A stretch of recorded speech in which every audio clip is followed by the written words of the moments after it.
এই নেক কাজ যদি বাদান করতে পারে ওই মানুষটা যখন জান্নাতে যাবে ওই ৭০,০০০ বাদান হুর দিবে, হুরের দিকে যখন তাকাইবে এত নজরে তাকাইবে ৭০,০০০ বছর চলে যাবে, চোখের পলক ফেলবে না। চিল্লা পাল সুবহানাল্লাহ। এই হুরে এত সুন্দর চেহারা, আপনার এই হুর ৭০ পাতা কাপড় পরিধান করবে, ৭০ পাতা কাপড় বরাবর করেও হুরের যৌবন বাজান রাখতে পারবে না। ৭০ পাতার কাপড় বেদ করিয়া গায়ের পশম দেখা যাবে, চামড়া দেখা যাবে, গোস্ত দেখা যাবে, হাড় দেখা যাবে, হাড়ের মধ্যে যে মস হয়ে গেছে মস পর্যন্ত দেখা যাবে। ৭০ পাতা কাপড়েও হুরের যৌবন বাজান রাখতে পারবে না। আর আমাদের দেশে হুর নামে কিছু মহিলারা রাস্তা দিয়ে যায় বাজান, পায়ে পরে হাই হিল করতেছে বাজান, কিলকিলে ঠোঁটে লাগায় লটকে ফিস, যুবকের দেয় বাজান শীষ। চিল্লা পান ঠিক কিনে আমার ভাইরা, আমাদের দেশের কিছু হুর আছে চোখে বাজান মেসকারা মাখাইয়া, এরপরে শর্ট কামিজ লাগাইয়া, ওড়না গলায় ঝুলাইয়া, বোরখা তো পরেই না, রাস্তা দিয়ে যায় আর বলে এই যে আমাদের যে এই দেখো দুনিয়া ভুলে যাবে, হায় দুনিয়া ভুলে যাবে। ওয়াও ওয়াও ওয়াও, আমার দেশের হুরেরা, বাংলাদেশের যেই যুবকের ভিতরে ঈমান আছে, ইন্নাল্লাযিনা আমানু ইন্নামানে নিশ্চয়ই আল্লাযিনা যারা ঈমান আনবে ওই আল্লাহর উপরে, যেই যুবকের ভিতরে যেই মানুষের মধ্যে ঈমান আছে ওই যুবকের ওই মানুষের কাছে যাইয়া আপনার ঠোঁটে লিপস্টিক লাগাইয়া, এরপরে শর্ট কামিজ গায়ে দিয়া বাংলাদেশের ঈমানদার যুবকের ঈমান নষ্ট করা যাবে না। চিল্লা পান ঠিক কিনে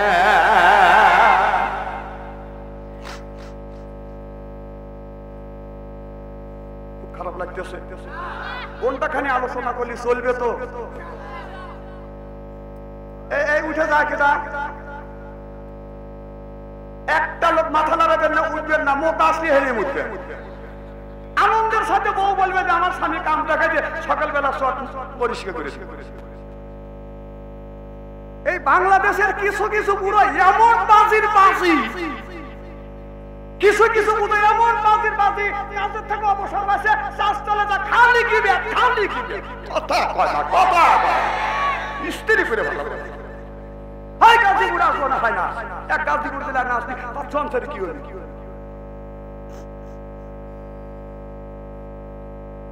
চাষতলে যারা কিবাদ করে, কিবাদ করা সবথেকে বড় গুণ। কাজে অবসর পাইছে, বাড়ির খালি পেশাল পারে, বেটার বউ কয় যে খালি বকর বড় করো মসজিদে যাও, বউ কয় তুমি পেশাল পারো মসজিদে যাও, মসজিদে যায় আর তসমি হাতে নিয়ে, তসমি হাতে নিয়ে সুবহানাল্লাহ সুবহানাল্লাহ আলহামদুলিল্লাহ। কে রে মুয়াজ্জিন সাহেব আজানটা কোনে যায়, কোন কোন বাজ যায় কে? সুবহানাল্লাহ সুবহানাল্লাহ। কে রে ইমাম সাহেব প্রত্যেকদিন রাতে রাতে ঈশা নামাজ পড়ে বাড়ি যায়, কে মসজিদে থাকতে পারে না? সুবহানাল্লাহ সুবহানাল্লাহ। ইমাম সাহেব বাজে ওই মুসল্লি ওই বুড়ো মরে না কে? মুয়াজ্জিন কয় বুড়ি বুড়ো মরে না কে? বেটার বউ কয় বুড়ো মরে না কে? বুড়ি কয় বুড়ো মরি আমি বস। এখন তো ঠিক করে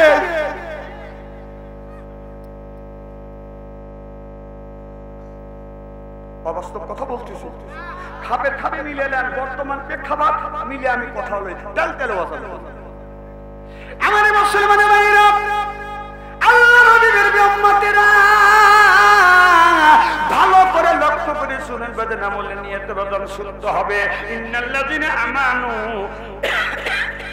ওয়া আমিলুস সলিহাত, আমার ভাইরা আমার হযরত ইমান হযরত ওমর রাদিয়াল্লাহু তাআলা মুজিবের বাদান ইমাম ছিলেন, হযরত ওমর রাদিয়াল্লাহু তাআলা বাদান এমন ধরনের বাদান প্রেসিডেন্ট ছিলেন। এইজন্য সকালবেলা ফজর নামাজ পড়িয়া গ্রামে গ্রামে যা বলতো, ও গ্রামবাসীরা তোমরা কেমন আছো? গ্রামবাসীরা বলে হুজুর আপনার রাষ্ট্র শাসনে রাতের বেলায় বড় দরজা কেওর না দিয়ে আরামে ঘুমাইতে পারি। আমার ভাইরা আমার পৃথিবীর প্রেসিডেন্ট আমার বাজান আপনার কোন দিন বাজান ফজর নামাজ কাজা করে নাই, বরং তিনি ইমামতি করছে। সুবহানাল্লাহ। তো যিনি নিতে হবে সে বাজার মহল্লার বাজান আপনার নিশ্চয় নিতে হবে, তিনি এই মহল্লার মসজিদ বড় মসজিদের বাজান ইমামতি করবে। আপনাদের এই গাজীপুর জেলার ভিতরে সবচাইতে কেন্দ্রীয় মসজিদ, এই মসজিদের বাজান ইমাম হবে সেই এই গাজীপুর জেলার এমপি হবে।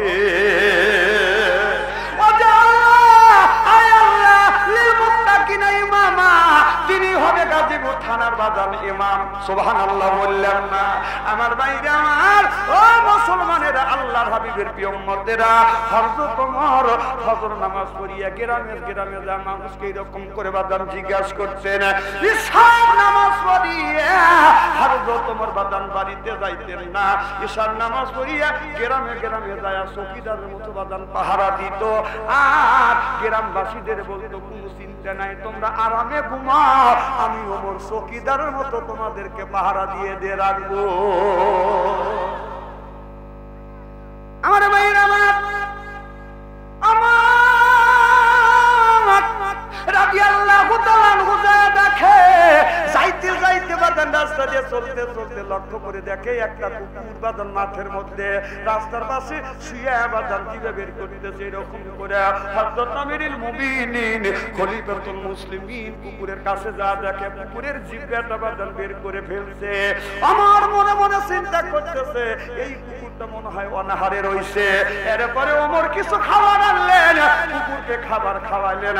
হযরত ওমর অর্ধ পৃথিবীর প্রেসিডেন্ট পানি আনিয়া ওই কুকুরটাকে বাজান পানি পান করালেন। এরপরে খাবারের পরে 1 ঘন্টা 1.5 ঘন্টা থাকা হযরত ওমর ওই জায়গা বাজান দাঁড়িয়ে আছে। এই কুকুরটা আপনার খাবার খাইয়া পানি খাইয়া কুকুরটা 1-1.5 ঘন্টা পরে বাজান আস্তে আস্তে দাঁড়াইছে।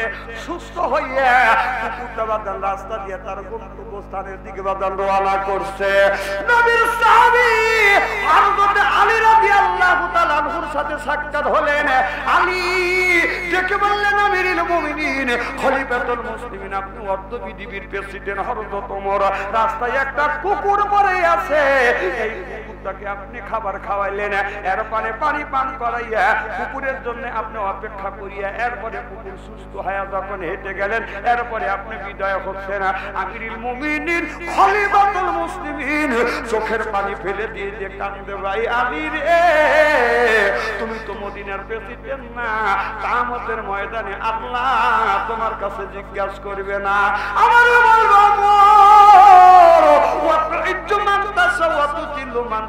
আমি আল্লাহ তোমাকে ইজ্জত দিয়েছি, ইজ্জত দেওয়ার পরে মদিনার প্রেসিডেন্ট বানাইছি। তুমি মদিনার প্রেসিডেন্ট হওয়ার পরে একটা কুকুর না খায় মারা গেছে।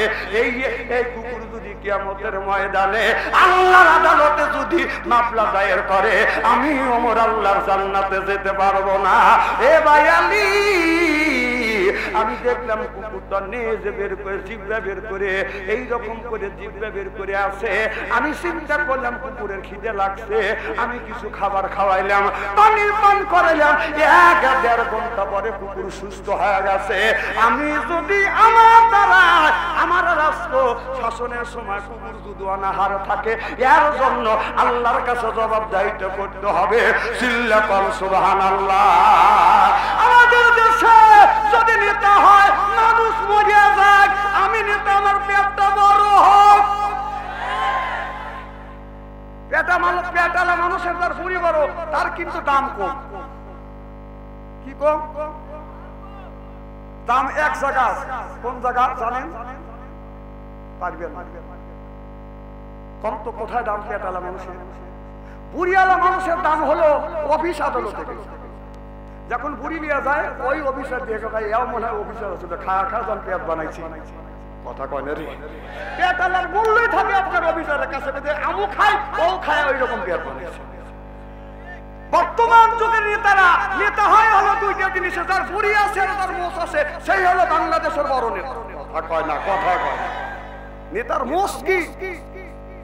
নামাজ তো পড়েই না, পানি খাইতে আপনার মোষের পানি মোষ ধুইয়া ধুইয়া পানি ডোপ দিয়ে দেখা। আবার চা দিলে চা খাইকে খাইকে খায়। যখন চা সুমুখ দিয়ে ধুয়ে দেয় টস টস করে মোষ দেখালে পানি দেয়। কি পরে? কয় যে আপনার ওই যে রহমতের পানি পড়তেছে টস টস। আমাদের এলাকায় ইঞ্জিনিয়ার আছে এইরকম, ঈদের নামাজ পড়ে এইরকম করে বসে থাকে, হুজুর আসেনি তো কোলাকুলি। ইঞ্জিনের সাথে কোলাকুলি করতে গেছি, এখন বুকের সাথে বুক মিলে না, খালি বুড়ির ডিম, কথা কয় না, খালি টানে আর কয় আসেন। যতই টানে কাজ হবে না, খায়া খায়া পেট বানাইছে বেরিয়ে। এমন খাওয়া খাইছে, গাছের রাস্তা খাইছে, দেশের রাস্তা খাইছে, কালপাট খাইছে, ব্রিজ খাইছে। এই ব্রিজের মধ্যে রড দিয়ে ব্রিজ দিবে, তা না 5টা ব্রিজ দিছে, 1 মাস পরে ভেঙে গেছে। কথা কয় না, কথা কয় না।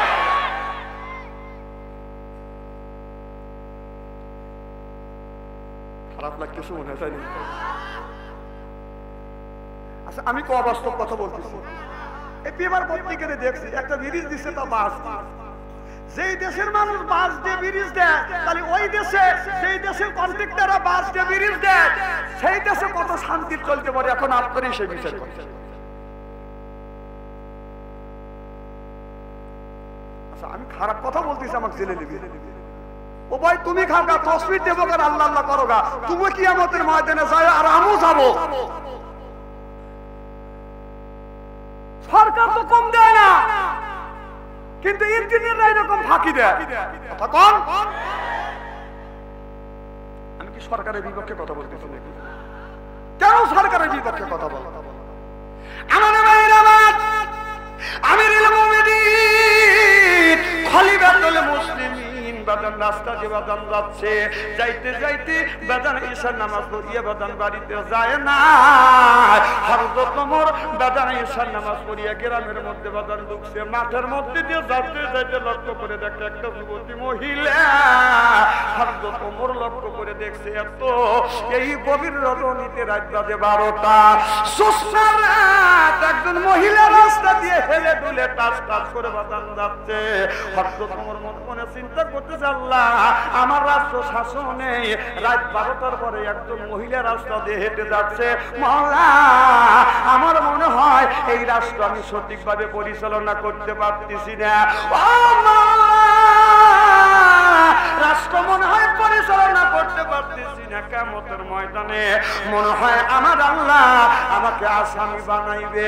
কারণ তাই যদি না হয়, যেই মেয়েরা থাকবে ঘরের ভিতরে, যেই মেয়েরা পর্দায় থাকবে, পর্দায় থাকিয়া মেয়েরা বাদান আপনার ব্যবসা বাণিজ্য করতে পারবে, এরপরে অফিস আদালত করতে পারবে। কিন্তু গভীর রাত্রিতে, গভীর রজনীতে একা একা মাঠের মধ্যে দিয়ে হেঁটে যাচ্ছে। আল্লাহ, এই নারীদের আমি স্বাধীনতা দিতে পারি নাই। চিল্লা পান ঠিক কিনা? ওমর আশ্বাস করতেছে, এই দেশে আমি সঠিক শাসন আনতে পারিনি, ইসলামী শাসন আমি কায়েম করতে পারিনি। গভীর রাত্রিতে একটা মহিলা হেঁটে যাচ্ছে।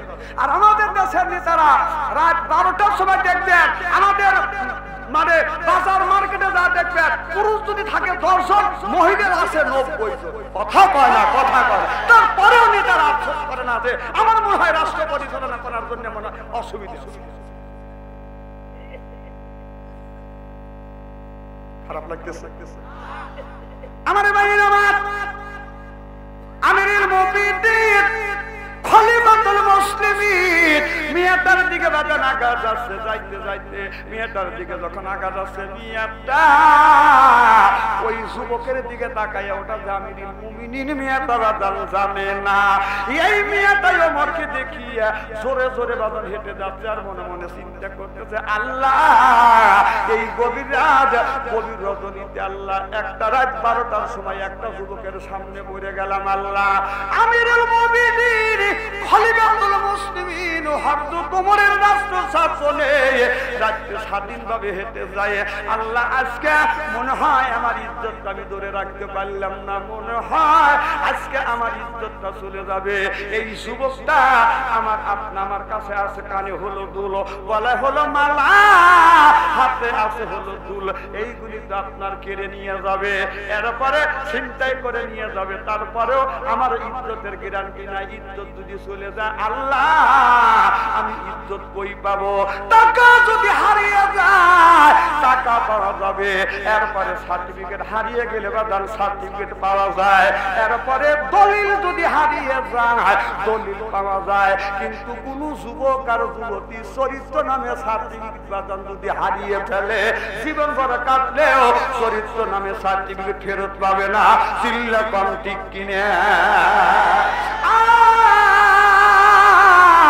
এই কথা ভাবিয়ে আমি একটা মনে মনে চিন্তা করতেছি, আল্লাহ আমার গহনা যুবক নিয়ে যাক, দুঃখ নাই, এরপরে আমার চরিত্র নামে সার্টিফিকেট আল্লাহ তুমি হেফাজত করো। ও মাওলা সার্টিফিকেট যদি হেফাজত করো আল্লাহ, আমার চরিত্র যদি হারিয়ে ফেলি যেই যুবকটা আমাকে বিয়ে করবে বাসর ঘরে যাইয়ে আমার স্বামীকে আমি কি দিয়ে খুশি করব? একটা নারীর জীবনে সবচাইতে বড় সম্পদ সতীত্ব সম্পদ। একটা যুবকের সবচাইতে বড় সম্পদ হলো বাদান সতীত্ব সম্পদ। চিল্লা পান ঠিক কিনে? একটা মেয়ে বাসর ঘরে যাইয়ে স্বামীরে কি দিয়ে খুশি করবে? বলবে স্বামীরে আমার 20 বছরের জীবনের সতীত্ব আমি হেফাজত করছি, বাসর ঘরে এমন কোন জিনিস নাই এই জিনিস দিয়ে আপনাকে খুশি করব। স্বামীরে আমার সতীত্ব ধরে রেখেছি, আমার সতীত্ব দিয়ে বাসর ঘরে আপনাকে আমি খুশি করব। খুশি করলে আমার একটা যুবক বলবে বিবিরে বাসর ঘরে তোমাকে কি দিয়ে খুশি করব?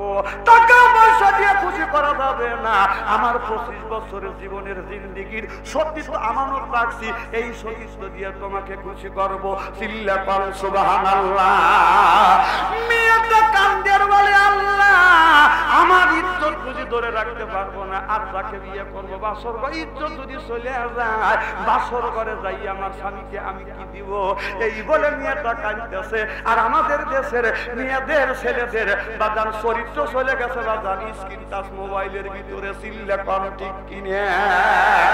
এক একটা ছেলে এক একটা মেয়ে মোবাইলের ভিতরে প্রেম আর ভালোবাসা করতে করতে বাজান প্রেমের সেঞ্চুরি করছে।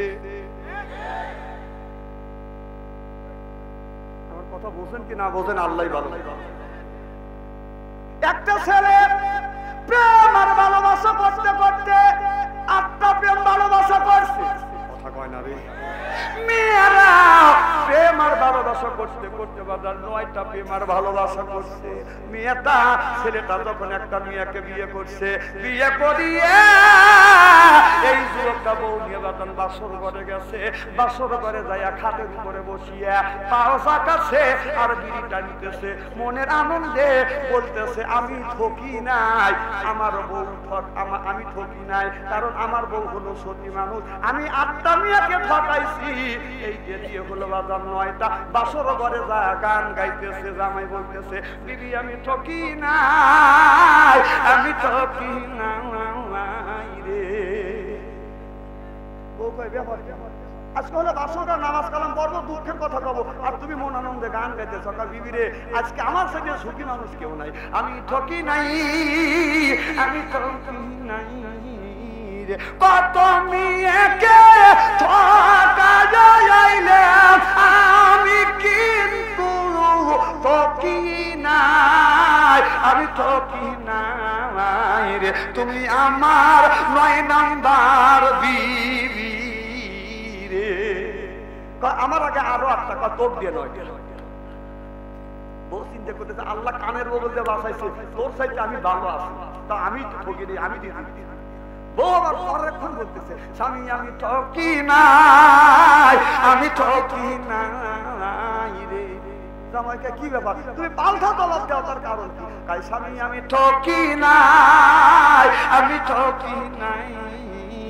কত যুবককে ঠকা যাইলাম, আমি কিন্তু ঠকি নাই, আমি ঠকি নাই রে। তুমি আমার 10 নাম্বার স্বামী রে। কারণ আমার আগে 9 টাকা তোর দিয়ে 10টা আইসেন না, কথা বলছেন। বাংলাদেশের যুবকেরা মোবাইলে ফেসবুকে প্রেম করতে করতে দেশটা জাহান্নামের দিকে নিয়ে যাচ্ছে, যুবক যুবতীরা জাহান্নামের পথে চলে যাচ্ছে। মোল্লারা সেই ওয়াজ কথা নাই, বাবা কি করে গেছে দাদা করে গেছে সেই ওয়াজ, অত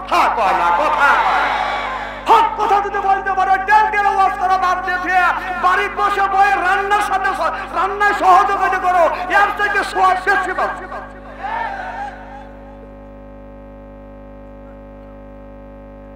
রাগ করতেছেন মনে হয়, তাই না? আসলে কি আমি আপনাদের কষ্ট দেওয়ার জন্য আসছি? চলবে তো আর আধা ঘন্টা, আসান তো? নারায়ে তাকবীর, এই আল কোরআনের আলো,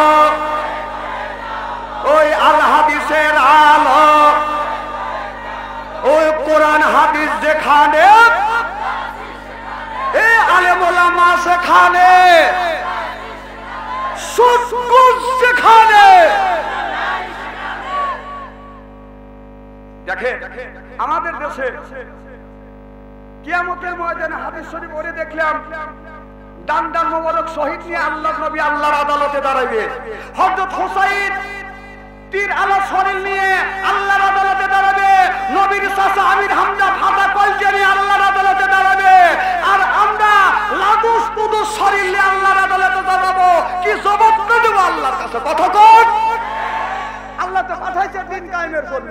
আমার দ্বারা দিনের কাজ হয়েছে কিনা, আমার দ্বারা মানুষ মসজিদ মুখী হয়েছে কিনা, আমার দ্বারা মাদ্রাসার উন্নতি হয়েছে কিনা, আমার দ্বারা আমার বিবি নামাজি হয়েছে কিনা, আমার দ্বারা আমার ছেলে মসজিদ মুখী হয়েছে কিনা, আমার দ্বারা আমার মেয়ে পর্দা করে। কথা কর। সেই চিন্তা আমাদের নাই।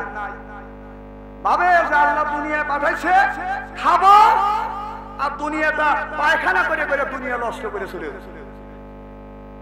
আল্লাহর কাছে কি জবাবটা দিবে? আল্লাহ নিশ্চয়ই মানুষকে একটা দায়িত্ব দিছে। আল্লাহ নিশ্চয়ই একটা উদ্দেশ্য আছে। ওয়ালা ইবাদিল্লাহিস সালিহিন, মানুষকে পাঠাইছে ইবাদত আর বندگی করবার জন্য। যতক্ষণ সুবহানাল্লাহ। আমাদের ভাইরা আমার, এ গাজীপুরের যুবকেরা, মায়ে মুরব্বীরা ভালো করে লক্ষ্য করে শুনুন, আমলে নিয়ত বাদন শুনতে হবে। এবার হযরত তোমরা মিয়াটাকে দেখিয়া সামনের দিকে বাদান আগা আসছে, আর মিয়াটা বাদান দৌড়চ্ছে। আল্লাহ, আমার সতীত্ব মনে হয় ধরে রাখতে পারবো না। আমার ভাইরা আমার পিছন থেকে হযরত তোমার মনে মনে চিন্তা করতেছে, মিয়াটা তো আমাকে দেখে মনে হয় ভয় পাচ্ছে। এবার হযরত তোমার পিছন থেকে ডাকে, মা ভয় পাও না, মা ভয় পাও না। মিয়াটা অমনি বাদান গাড়ি যখন ব্রেক করে, মোটরসাইকেল যখন ব্রেক করে, এইরকম করে মিয়াটা ব্রেক করলেন। আর মনে মনে চিন্তা করলেন, যেই যুবকটা আমাকে মা বলে ডাক দিল, এই যুবকের দ্বারা অন্তত আমার চরিত্রের কোনো ক্ষতি হবে না। চিল্লা কল মারহাবা।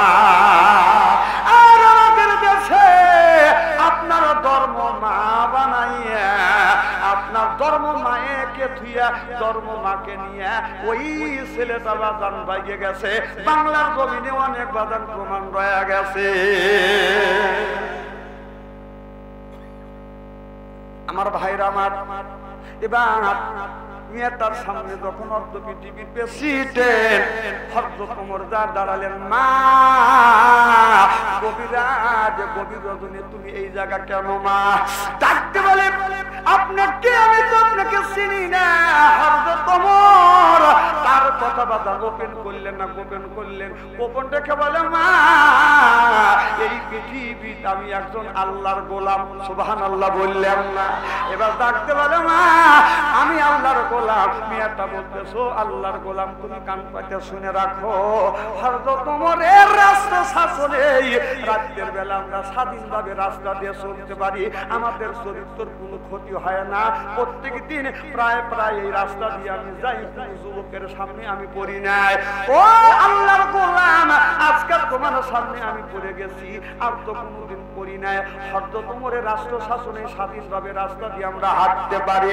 এবার হযরত ওমর বলে, মা বলা যায় না মা, খবরদার আর কোনদিন এইভাবে যায় না গো মা, বলা যায় না, বিপদ কখন আসবে বলা যায় না গো মা। চলো মা, আমি তোমাকে বাড়ি পর্যন্ত আগা দিয়ে আসি।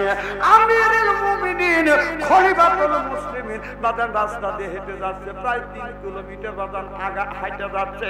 মেয়েটা পিছে পিছে, আর ওমর বাদান আগে আগে যাচ্ছে।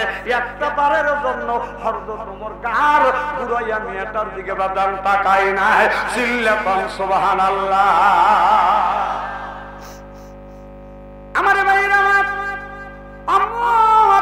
মেয়েটাকে বাড়ি পর্যন্ত পৌঁছা দিয়ে বললে মা আমি তোমাকে বাড়ি পর্যন্ত পৌঁছা দিলাম মা গোস্তানি তুমি আসছো মা এবার আমি আসি। এবার সঙ্গে সঙ্গে মেয়েটা আল্লাহর কাছে হাত তুলে মোনাজাত করে আল্লাহ ডাকতে বলে মাওলা যেই ওমরকে তুমি মদিনার প্রেসিডেন্ট বানাইছো এই ওমরকে মদিনার প্রেসিডেন্টের পদ থেকে তুমি বাতিল ঘোষণা করিয়া আল্লাহ এই বলে যখন মোনাজাত করতেছে এই কথাটা হযরত ওমরের কানে চলে গেছে। অমনি ওমর বাজান দাঁড়িয়ে গেলেন। এবারে মেয়েটা বলে আল্লাহ সেই ওমর আমাকে বাড়ি পর্যন্ত পৌঁছা দিল এই ওমরকে রাষ্ট্র পরিচালনার সাথে বাতিল ঘোষণা করিয়া সেই যুবকটা আমাকে বাড়ি পর্যন্ত পৌঁছা দিছে আল্লাহ এই যুবককে মদিনার প্রেসিডেন্ট বানাও চিল্লা বলুন সুবহানাল্লাহ। দোয়া কি চাওয়া লাগে মিয়া? আর আমাদের ইলেকশনের সময় নিয়ে তারা খালি দোয়া চায় টাকা দিয়ে কথা কয় না রে টাকা ছাড়া তো ভোট দিবে না। যে উপকার করছে দিনের ভোট রাইতে হয় কথা কয় না রে। আমার এলাকায় এক চাচা বয়স হয়ে গেছে মেলা তা মরিয়া যাবো জীবনের শেষ ভোট দিয়েছে। আশ্চর্যের আগতে উনি লাঠি মারতে এসে ভোট দিবে বাবা আমি ভোট দেবো চাচা আপনার ভোট না হয়ে গেছে কি বাবু আমার জীবনের শেষ ভোট আমি দেবো খালি আপনার ভোট আপনার ভোট ভোটও হয়ে গেছে চাষির ভোটও হয়ে গেছে কি বাবা 6 মাস আগে আমার বউ মরে গেছে এই বউ উঠে এসে ভোট দিছে। লোকটা মাঠের মধ্যে বসে খালি চিকুর বাড়ি ওটা কানকে সার গড়াগড়ি করতেছে। সব মানুষটা কি হয়েছে আমার সারে সর্বনাশ হয়ে গেছে। কি সর্বনাশ 6 মাস আগে আমার বউ মারা গেছে ওই ইলেকশনের সময় ভোট দিয়ে তো চলে গেল আমার সাথে দেখা করবে।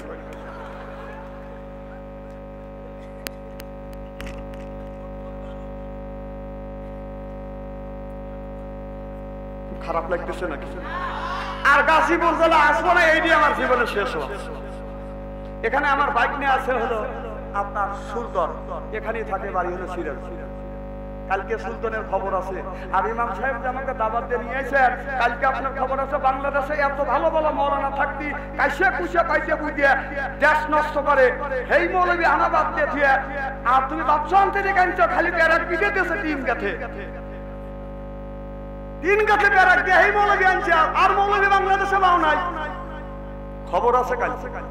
কি খারাপ লাগতেছে আমার ভাইরা আমার কাছে বলে ওমর বলে তুমি অর্ধ পৃথিবীর প্রেসিডেন্ট ওমরকে কোনদিন দেখেছো? ডাকতে বলে ও আল্লাহর বান্দা ও আল্লাহর গোলাম ওমরের রাষ্ট্রে আমি বসবাস করতেছি কিন্তু হযরত ওমরকে আমি কোনদিন দেখি নাই। এবার ওমর বলে মা সেই ওমরের জন্য আল্লাহর কাছে অভিশাপ করতেছে আল্লাহ ওমরকে রাষ্ট্রনায়ক থেকে বাতিল ঘোষণা করিয়া আল্লাহ গো সেই যুবকটাকে আমাকে বাড়ি পর্যন্ত পৌঁছা দিয়েছে আল্লাহ এই যুবকটাকে তুমি মদিনার প্রেসিডেন্ট বানাও। ডাকতে বলে মারে আমি যদি মদিনার প্রেসিডেন্ট হই আমি কি করব? বলে বাবা ও আল্লাহর গোলাম কারণ ওমরকে আল্লাহর কাছে দোয়া করছি ওমরকে বাতিল ঘোষণা করি আপনার মতো লোক যদি মদিনার প্রেসিডেন্ট হয় অন্তত আপনার এই দেশে মেয়েদের জান মাল ইজ্জতের কোনো ক্ষতি হবে না। চিল্লা বলো সুবহানাল্লাহ। অন্ত পৃথিবীর প্রেসিডেন্ট এই রকম সুযোগ পাইয়া মেয়েটাকে বাড়ি পর্যন্ত আইগে দিছে আর আমাদের দেশের চেয়ারম্যান যদি এই রকমের বাদান সুযোগ পাইতো মেয়েদের সতীত্ব কি রক্ষা করা যাইতো? ছোটবেলা দেখছি বউ যদি তালাক দেয় হাফেজকারী মাওলানারা ফতুয়া দিছে আর এখন হাফেজকারী মাওলানারা ফতুয়া দেয় না ইউনিয়ন বোর্ডের মেম্বার আর চেয়ারম্যান ফতুয়া দিয়ে তালাক আছে। একটা মেয়ের 20 বয়স হলো 20 বছর 18 বছরে বিয়ে হয়েছে 20 বছর বয়স হয়েছে স্বামী স্ত্রী এখন তালাক হবে ইউনিয়ন বোর্ডে তালাক দিতেছে। মেয়েটা চোখের পানি ফেলে কাঁদতেছে 2 বছরও হয় নাই বিয়ের বয়স আর স্বামী আমাকে তালাক দিতেছে এই বলে কাঁদতেছে। চেয়ারম্যান কাজে বুবু তুমি কাঁদো না তোমার অসুবিধা নাই আমি তোমার বয়স্ক ভাতার কার্ড দেবো। 60 বছর না হলে বয়স্ক ভাতার কার্ড দিবে না ওনার শরীরের সুরত মুরত ভালো চেহারা বন্দিকে ভালো 20 বছরের মহিলাকে বলতেছে তোমাকে বয়স্ক ভাতার কার্ড দেবো। প্রথম সপ্তাহে ইউনিয়ন বোর্ডে যায় আদামন সাউল দেয় দ্বিতীয় সপ্তাহে যায় বাজান আধা মন চাউল দেয়, তৃতীয় সপ্তাহে যায় আধা মন চাউল দেয়, চতুর্থ সপ্তাহে যায় আসল ধরে বাজান টান দেয় আর কয় আসল ধরে যখন টান দেয় মেয়েটা তখন বলে ও চেয়ারম্যান সাহেব এইটা কি তোমার স্বভাব? চাউল দেওয়া কথা কইয়া আসল ধরে মারবো টান কথা কয় না স্ত্রী করে ভালো। বাংলাদেশে অনেক চেয়ারম্যান আছে তাদের মেয়েদেরকে ইউনিয়ন বাজে দেয়